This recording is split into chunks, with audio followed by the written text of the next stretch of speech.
Hello बच्चों, तो कैसे हैं आप सभी लोग। मुझे उम्मीद है आप सभी बहुत बढ़िया और बहुत अच्छे होंगे। जैसा मैंने कहा था कि 2 तारीख से आपकी काउंसलिंग स्टार्ट होने वाली है और आज है 1 जून और आपकी जो काउंसलिंग की जितनी भी बुलेटिन गाइडलाइंस थी सारी की सारी एबीवीपी ने अभी जारी कर दी है 1 घंटे पहले।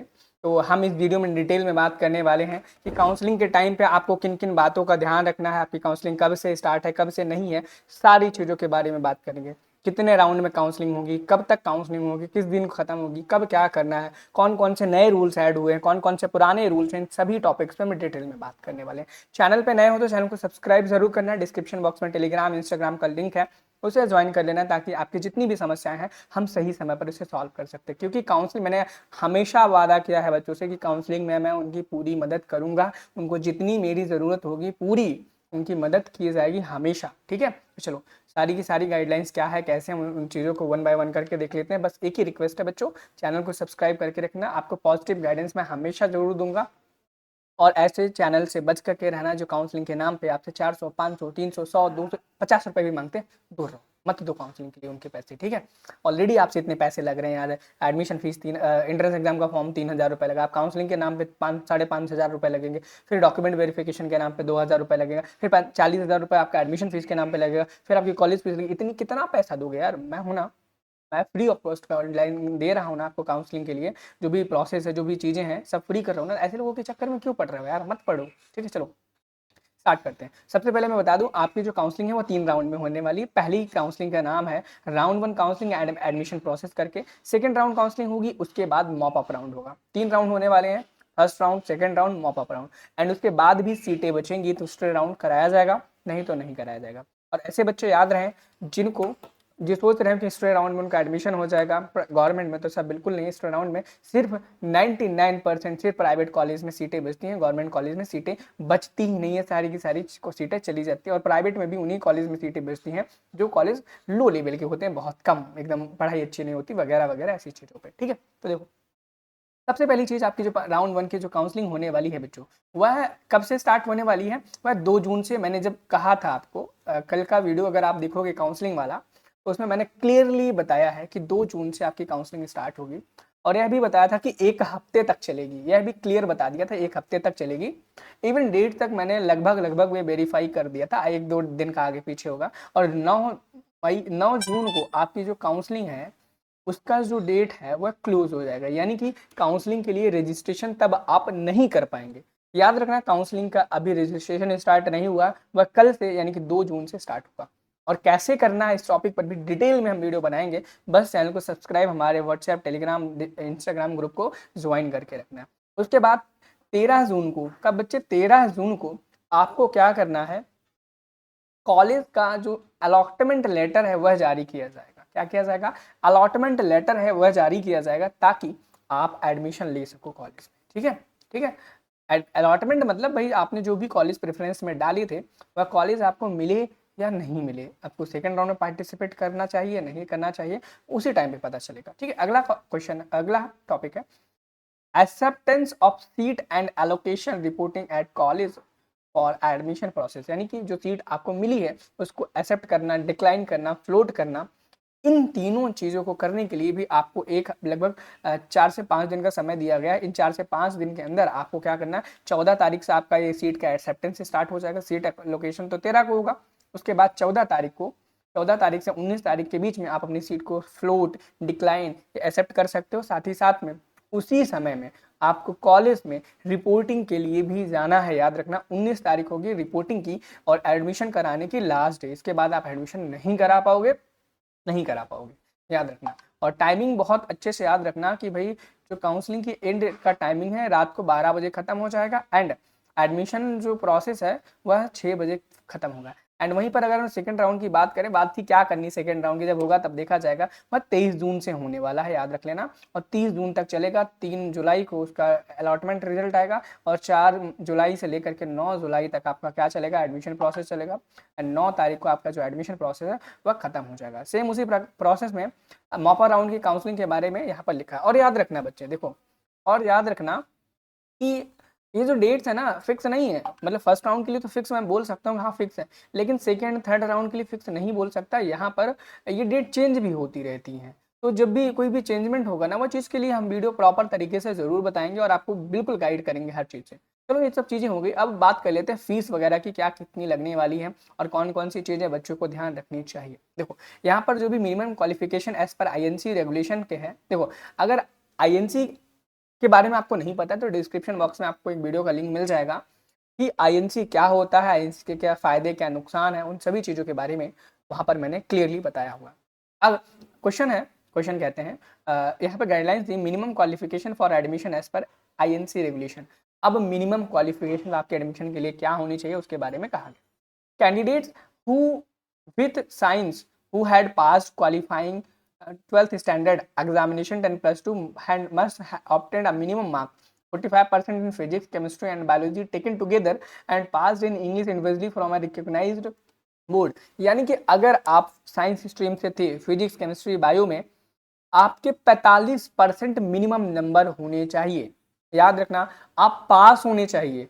ऐसे बच्चे अप्लाई नहीं कर सकते हैं जिनकी कंपार्टमेंट लगी हुई है। अगर कंपार्टमेंट लगी हुई है यानी कि आईटी लगी हुई है तो फिर आप अप्लाई नहीं कर सकते। अगर आपका आईटी इसी साल हो जाएगा, मतलब आपका जो कंपार्टमेंट का एग्जाम इसी साल होकर के इसी साल वेरिफिकेशन होकर के आंसर आ जाएगा, तो फिर आप अप्लाई कर सकते हो, कोई दिक्कत वाली बात नहीं। लेकिन अगर इस साल नहीं कंपार्टमेंट होने वाला, अगली साल होगा, तो फिर आप अप्लाई नहीं कर सकते इस काउंसलिंग में। याद रखना इस चीज़ का यही मतलब है, बच्चों को कन्फ्यूजन होता है मैंने बता दिया। अगला, in respect of candidates belonging to SC, ST and OBC, the marks obtained in physics, chemistry and biology are taken together shall be 40% instead of 45% of for general category candidates। यानी कि कहा गया ये जो 45% की बात कही गई है वह सिर्फ जनरल कैटेगरी के लिए, लेकिन वहीं पर SC, ST साथ में OBC कैटेगरी, ध्यान रहे SC, ST, OBC ये तीनों कैटेगरी के लिए ये जो परसेंटेज की वैल्यू है वो 40% है। यानी कि आपकी 40% होना चाहिए। एंड इंग्लिश आपके लिए कंपलसरी सब्जेक्ट होना चाहिए क्लास 12th में। अगर आपके पास इंग्लिश 12th में नहीं थी तो आप बीएससी नर्सिंग नहीं कर पाओगे। अगला, candidates are also eligible for from state open school, जो एनआईओएस होता है उसके द्वारा अगर आपने अपने कोर्स को कंप्लीट किया है 12th क्लास को, तो भी आप एप्लीकेबल हैं, आप अप्लाई कर सकते हैं एनआईओएस के द्वारा भी। अगला जो पॉइंट है, colour blind candidates are eligible provided that color corrective contact lenses and spectacles are worn by such candidates। ये चीज का मीनिंग आई थिंक बहुत कम बच्चों की जरूरत होगी, नहीं तो नहीं होगी। अगला, the selection of candidate will be subject to medical fitness. भैया सिलेक्शन के टाइम पे आपका मेडिकल फिटनेस का सर्टिफिकेट भी होना चाहिए। No selected candidate will be permitted to join the course unless declared medically fit by medical board council by the government of medical college or the CM district CM। यानी कि आपको जो medical fitness का certificate है वो हमेशा लगेगा ही लगेगा, उसके बिना आपका एडमिशन नहीं होने वाला। तो मेडिकल फिटनेस का जो सर्टिफिकेट है बच्चे उसको बनवा लेना। अगर आपको मेडिकल सर्टिफिकेट का फिटनेस का जो परफॉर्मा है कैसा होना चाहिए वह चाहिए, तो मैं डिस्क्रिप्शन बॉक्स में आपको वीडियो का लिंक दे दूंगा, वीडियो नहीं परफॉर्मा का लिंक दे दूंगा, टेलीग्राम में डाल दूंगा, आप देख लेना। और यहाँ पर एक स्पेशल चीज़ है कि जो लोग मैरिड हैं वह लोग भी अप्लाई कर सकते हैं, कोई दिक्कत वाली बात नहीं है। आगे लिखा गया है, वेरी इंपॉर्टेंट नोट, बहुत महत्वपूर्ण बात है यहाँ लिखी, candidates are advise to check the college credentials. College की क्रेडेंशियल्स को चेक करो, उनकी औकात एक तरीके से। हॉस्टल, ट्रांसपोर्टेशन फैकल्टीज, जिसपे मैं अभी लास्ट टाइम वीडियो बना करके अपलोड किया हूँ, from the seat matrix as well as verify from the college, वहाँ के क्रेडेंशियल्स को चेक करो, हॉस्टल्स को चेक करो, ट्रांसपोर्ट फैसिलिटीज को चेक करो, सीट मैट्रिक्स से और कॉलेज से वेरीफाई भी करो कि भाई वो चीज़ सही है कि नहीं है। अगर गलत है तो एडमिशन मत लो।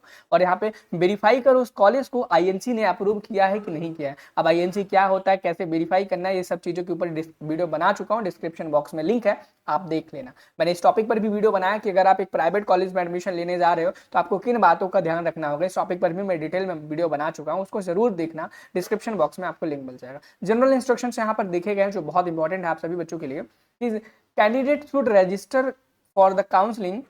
यानी कि जो कैंडिडेट्स हैं काउंसलिंग के लिए रजिस्टर कर रहे हैं उनके लिए ऐसा कुछ जरूरी डॉक्यूमेंट वो है, गाइडलाइंस एक बार पढ़ लेते हैं ध्यान से, बहुत ज़्यादा इंपॉर्टेंट है। ठीक है, देखो online registration for counselling is to be done by candidate through the official website of ABBMU, something यहाँ पे करके लिखा गया है। यहाँ पे कहा गया है कि आपकी जो रजिस्ट्रेशन है एबीबीएमयू की इस वेबसाइट से होगा। बहुत सारे बच्चों को बहुत सारी प्रॉब्लम्स हो जाती हैं, इन सबका सोल्यूशन मैं लेकर गया हूँ। हर चीज़ आपको बहुत ही अच्छी तरीके से मैं आपको देने वाला हूँ। कैसे, वीडियो में बने रहना, मैं जरूर हर चीज बताऊंगा। यहाँ पर कहा गया है the candidate should register for counselling on the portal using their CNET 2025 registration ID and password same used for the filling and application form. यानी कि आप अपने उसी रजिस्ट्रेशन आईडी एंड पासवर्ड से लॉगिन करो जिससे आपने एडमिट कार्ड रिजल्ट देखा था। कैंडिडेट हैज टू पे 500 rupees for counselling registration fees. Counselling की रजिस्ट्रेशन फीस के लिए आपको 500 रुपए देने पड़ेंगे, जो कि नॉन रिफंडेबल है। याद रखना, यह फीस आपको वापस नहीं किया जाएगा। अगला INR 5,000 as a counselling security fee through online mode, यानी कि 500 रुपये आपको रजिस्ट्रेशन चार्ज देना पड़ेगा काउंसलिंग का, और 5,000 रुपये एज अ सिक्योरिटी फीस जमा करना पड़ेगा ऑनलाइन के मीडियम से। कैंडिडेट्स हु डू नॉट पे both fees will not be considered for the counselling process. अगर जो भी बच्चा दोनों फीस को जमा नहीं करता है वह काउंसलिंग के लिए मान्य नहीं किया जाएगा। ठीक है। अगला, after the completion of all round of the counseling, admitted candidates and those candidates who has not been allotted any seat will be refunded counseling security fees। यहाँ पर क्लियरली लिखा गया है कि ऐसे बच्चे after the completion of all round, जब तक सारे राउंड कंप्लीट नहीं हो जाते, एडमिटेड कैंडिडेट्स यानी कि जिन कैंडिडेट्स को कॉलेज में सीट मिल गई है वह, और वह बच्चे जिनको कोई भी सीट अलॉट नहीं की गई है, उनको उनका जो पैसा है काउंसलिंग का, जो 5,000 रुपये सिक्योरिटी फीस है, वह जमा कर दिया, वापस कर दिया जाएगा at the bank information provided by the candidate during form filling. जिस भी फॉर्म फिलिंग के टाइम पे जो बैंक डिटेल्स स्टूडेंट ने दी थी उस बैंक में जमा कर दिया जाएगा। आगे अगला बहुत इंपॉर्टेंट है, after seat allotment the candidate has to pay a seat confirmation fees 40,000 रुपये। अब देखो यहाँ पर क्या है, यहाँ पर लिखा गया है कि जब आपकी सीट कंफर्म हो जाएगी, ठीक है, उस टाइम पर आपको सीट कंफर्मेशन के नाम पे 40,000 रुपए जमा करने पड़ेंगे। ठीक है, वह भी ऑनलाइन मोड से कर सकते हो, चालान से कर सकते हो, ABBMU UP के नाम से। ठीक है, this amount will be transfer to the allotted college and adjusted again tuition fees after completion of all ground of the counselling process. ये आपको जो 40,000 रुपए है वह आपको लिए तो जाएंगे, लेकिन आपके जिस कॉलेज में एडमिशन हो रहा है उसको ट्रांसफर कर दिए जाएंगे एज आपकी कॉलेज फीस के नाम पर। ठीक है, आगे लिखा गया बहुत इंपॉर्टेंट है, आफ्टर द सीट अलॉटमेंट, यानी कि जब सीट अलॉटमेंट हो जाएगा, the candidate has to report in person to the allotted college for the document verification and to complete the admission process. ठीक है, अब यहाँ पर लिखा गया है कि जब आपको सीट अलॉटमेंट हो जाएगा तब आपको कॉलेज में पहुंचना है अपने डॉक्यूमेंट वेरिफिकेशन कराने के लिए, ताकि आप एडमिशन प्रोसेस को कंटिन्यू कराओ। Failing to report the allotted college within the specified date and time will lead to fortified of counseling fee। ये बहुत खतरनाक चीज बच्चे ने लिख दी, बच्चे नहीं ABBMU ने लिख दी। अगर आप कॉलेज में, आपको कॉलेज अलॉट हो गया और कॉलेज में आप अपना वेरिफिकेशन कराने नहीं जाते हो, सोचो कि भाई आपने कॉलेज में, आपका कॉलेज अलॉट हो गया, कोई भी कॉलेज अलॉट हुआ, चाहे प्राइवेट हो चाहे गवर्नमेंट हो, अगर आप वहाँ पे डॉक्यूमेंट वेरिफिकेशन नहीं कराने गए तो आपके जो 5,000 रुपए वो जमा कर लिए जाएंगे। देखो कितनी चालाकी की ABBMU ने, इस पॉइंट को 6वें नंबर पर लिखा कि भाई 5,000 क्यों ले लोगे यार, तुम्हारे हैं, नहीं है, सिक्योरिटी मनी लिया था ना, उसे वापस करना चाहिए, लेकिन यह ले लेंगे। इस चीज से बचना क्या है, कैसे बचना है मैं बता रहा हूँ। देखो, तब तक आप जैसे 500-500 रुपए तो आप दे ही चुके हो। अगर सबसे पहले जब आपको सीट अलॉट होती है, मन नहीं है जाने का डॉक्यूमेंट वेरिफिकेशन कराने का, सीट को डिक्लाइन कर देना, आपका पैसा बच जाएगा। सीट को डिक्लाइन कर देना, पैसा बचा रहेगा। लेकिन आप सोचो सीट को डिक्लाइन भी ना करो, एक्सेप्ट भी ना करो, फ्रीज भी ना करो, आपको पैसा चला जाएगा इस केस में। ठीक है, मैं बता रहा हूँ सारा गाइडलाइंस, जितनी भी चीजें हैं, गाइडेंस है काउंसलिंग के नाम पे, सारी की सारे लोग पेड दे रहे हैं, मैं फ्री में दे रहा हूँ, बस आपको चैनल को सब्सक्राइब करना है। ठीक है, आगे 5,000 जमा कर लिए जाएंगे इनकेस अगर आप वहां पे रिपोर्टिंग कराने नहीं जाते हो। If the responsibility of the candidate to carry the it is the responsibility of the candidate to carry the original certificates and one set of self-attested photocopy of the document certificates for the verification process। यानी आपके जितने भी documents हैं सब original लेकर के जाने हैं, और 1 से 2 कॉपीज हर डॉक्यूमेंट की आपको फोटोकॉपी करा करके ले जानी। All the admissions are provisionally and can be cancelled at any time if any information is found to be wrong. यानी कि अगर कोई भी गलती आपके अंदर पाई गई आपके डॉक्यूमेंट्स में, किसी भी वक्त आपका जो एडमिशन है उसे कैंसिल किया जा सकता है। नेक्स्ट है, after admission in the college if candidate does not resign from the seat during the registration window like something 12/7/2025 से 17/7/25 अप टू 6 बजे तक, हिज सीट कंफर्मेशन फीस 60,000 फिर से जब्त कर लिया। देखा कितनी चालाकी की यहाँ पे, यहाँ ने इसने कहा कि मान लो आपने राउंड 1 में किसी कॉलेज में एडमिशन में पार्टिसिपेट किया, आपको कॉलेज मिला, आपने ले लिया, एडमिशन के लिए 40,000 रुपये भी जमा कर दिए, कॉलेज में एडमिशन करा के पढ़ने भी जाने लगे। वहाँ जाने के बाद आपको ऐसा एहसास होने लगा कि भैया अब हमें एडमिशन नहीं लेना है, हमें इस कॉलेज में नहीं पढ़ना। सेकंड राउंड में पार्टिसिपेट कर लिया आपने, वहाँ भी आपको एक कॉलेज मिल गया। फिर भाई उस केस में अगर आपने रिजाइन नहीं किया फर्स्ट राउंड के कॉलेज वाले से, ठीक है, तो आपके 40,000 रुपये भी जमा कर लिए जाएंगे, 40,000 रुपये भी नहीं मिलेंगे। 40,000 ये 5500 यानी कि 45,000 रुपये मजाक बना के रखा है लोगों ने, है ना, वो जब्त कर लेंगे। तो भाई इसलिए सीरियसली बता रहा हूँ, लोगों के चक्कर में मत पड़ो। जो गाइडलाइंस जैसे जैसे मैं बताऊंगा सारी फॉलो करना, आपका 1 रुपये भी कहीं बर्बाद नहीं जाएगा। सारी की सारी चीजें आपके पास रहेंगी, सब चीज आप खुद से कर पाओगे, ठीक है। आगे देखो, आगे ये चीज लिखा गया क्लियरली 8वें पॉइंट में, याद रखना, ध्यान देना इस चीज को। Original certificate and fees are to be submitted only after, ठीक है, यहाँ समथिंग लिख पढ़ लेना, काम की चीज नहीं है, इतनी काम की नहीं है, ठीक है। बाकी का देख लो यहाँ पे, बाकी की, और यहाँ पे एक बहुत important, no direct admission in any college will be permitted, किसी भी कॉलेज में डायरेक्ट एडमिशन नहीं होने वाला है, याद रख लेना, ठीक है। आगे देखेंगे कोई ऐसी चीज है, हाँ मैंने ये चीज बता चुका हूँ कि भैया जो भी ऐसे स्टूडेंट हैं जो फिजिकली हैंडीकैप है, reservation for disability 5% horizontal reservation जिनको दिया जाता है, तो उनके अंदर जो डिसेबिलिटी है लोकोमोटर की, वो 40% से 50% लोअर एक्सट्रीमिटी में होनी चाहिए, तभी वहाँ पे आपको मिलेगा, ठीक है। बाकी की सारी चीज़ें मैं आपको आई थिंक बता ही चुका हूँ, ठीक है। और valid OBC non creamy layer certificate issue only after 1 April 2025 will be acceptable. Same condition आपका ओबीसी के लिए, सेम कंडीशन वहाँ पर आपका किसके लिए है बच्चे, EWS के लिए, ठीक है। बाकी राउंड 1 की काउंसलिंग के लिए सारी की सारी यहाँ पर चीज़ें लिखी हुई हैं। क्या एलिजिबिलिटी होनी चाहिए भैया, बहुत कोई एलिजिबिलिटी ऐसे खास नहीं, हर कोई पार्टिसिपेट कर सकता है, ठीक है। और बाकी यहाँ पे 5500 रुपये आपके लिए जाएंगे, चीज़ यहाँ पे क्लियरली लिखा है। 500 रुपये नॉन रिफंडेबल होगा और 5000 सिक्योरिटी फीस है जो कि रिफंडेबल होगा, लेकिन कुछ टर्म्स एंड कंडीशंस के साथ। वो टर्म्स एंड कंडीशंस क्या थी वो मैंने आपको बता दी। अब यहाँ पर 3 चीज़ें हैं, इनको बहुत अच्छे से समझ लो। जब अगर आपको आपका राउंड 1 काउंसलिंग होता है, आपने उसमें पार्टिसिपेट किया, पार्टिसिपेट करने के बाद वहाँ पर आपको मान लो कोई कॉलेज मिल जाता है, तो वहाँ पे आपको 3 ऑप्शन मिलेंगे, पहला फ्रीज करने का, दूसरा फ्लोट करने का, तीसरा डिक्लाइन करने का। हम तीनों का मतलब समझ लेते हैं। Option 1, accept allotted seat and do not wish to participate in round 2 counselling. Freeze आपको तब करना है जब आपको सीट अलॉट हो गई और वो आपको पसंद है और आप सेकंड राउंड में पार्टिसिपेट नहीं करना चाहते हैं, उस केस में आप फ्रीज कर सकते हैं। लेकिन बहुत सारे ऐसे बच्चे होंगे जो चाह रहे होंगे हम इस सीट को से तो एक्सेप्ट कर लें, लेकिन अपग्रेड करना चाहते हैं ताकि नेक्स्ट राउंड में हमें और अच्छा कोई कॉलेज मिल पाए। इस केस में जो बच्चा है उस सीट को फ्लोट कर सकता है, क्या कर सकता है, फ्लोट कर सकता है। एंड थर्ड राउंड में डिक्लाइन कर सकता है सीट को, अगर उसे उस राउंड में पार्टिसिपेट ही नहीं करना है या नेक्स्ट राउंड में पार्टिसिपेट करना है, अगर सीट चाहिए ही नहीं तो डिक्लाइन कर सकता है। आई थिंक ये चीज़ आपको बहुत ही अच्छी तरीके से समझ में आ गई।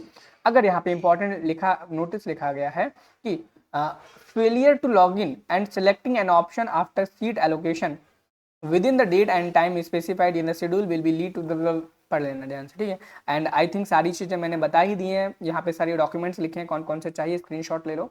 और यह जो गाइडलाइन का ब्राउचर है, ये सेकंड राउंड की गाइडलाइंस है। सेकंड राउंड की गाइडलाइंस पढ़ने की आई थिंक मुझे आवश्यकता नहीं है इस टाइम पे। और ये जो जितनी चीज़ें मैं बताई आपको सारी की सारी एक ही जगह पर मैं दिला दूंगा। कहाँ पर मिलेगी मैं अभी जस्ट बता रहा हूँ, कहाँ पर मिलेंगी अभी जस्ट बता रहा हूँ, बस 1 सेकंड का वेट करो। तो देखो बच्चों क्या करना है, डिस्क्रिप्शन बॉक्स में आपको एक लिंक मिलेगा, उस लिंक पे मैं लिंक लिख दूंगा, सिर्फ लिंक क्लिक करके आगे एक लिंक दूंगा। उस लिंक पर जैसे ही आप क्लिक करोगे आप एक स्पेस पे आओगे। स्पेस में मैंने बहुत ही अच्छी तरीके से बाकायदे से हर एक चीज़ करके रखी है, जो कि आपको कहीं भी भटकने की आवश्यकता नहीं, हर चीज़ आपको हर जगह हर चीज़ आपको एक ही जगह पे मिल जाएगी इसी लिंक पर, ठीक है। जैसे आप इस लिंक पे आओगे इस तरीके से आपको कुछ इंटरफेस देखने को मिलेगा। यहाँ पर जो चीज़ें हैं मैं सारी ऐड करता जाऊँगा समय के अनुसार। जैसे यहाँ पर counselling schedule process cut off seat allotment सारी चीज़ें आपको इसी पेज पर देखने को मिलेंगी। जैसे कि आंसर की आई थी ना, बच्चों को बहुत दिक्कत हो रही थी आंसर की डाउनलोड करने पे। मैंने इस चीज़ का बना रखा था, लेकिन फिर मैंने सोचा छोड़ो जाने दो, बच्चों को क्या ही बताऊँ। फिर बच्चों ने बोला कि भैया कुछ तो करो जो आसान हो, मैंने किया। आप डाउनलोड आंसर की पीडीएफ पे क्लिक करोगे ना, अगर आप अब करोगे तो अब जा करके आपको ये देखो सारी की सारी आंसर की डाउनलोड हो जाएगी। बहुत सारे बच्चों को प्रॉब्लम हुई थी। रिजल्ट देखने के लिए चेक रिजल्ट पे क्लिक करोगे, वैसे रिजल्ट तो आप देख चुके हो, अब आपको आवश्यकता नहीं है, बट आप यहाँ से कर सकते हो। साथ ही साथ में काउंसलिंग की जो गाइडलाइन है, जो ब्राउचर है, इसे भी आप यहाँ व्यू कंप्लीट गाइडलाइंस पर क्लिक करके डाउनलोड कर सकते हो।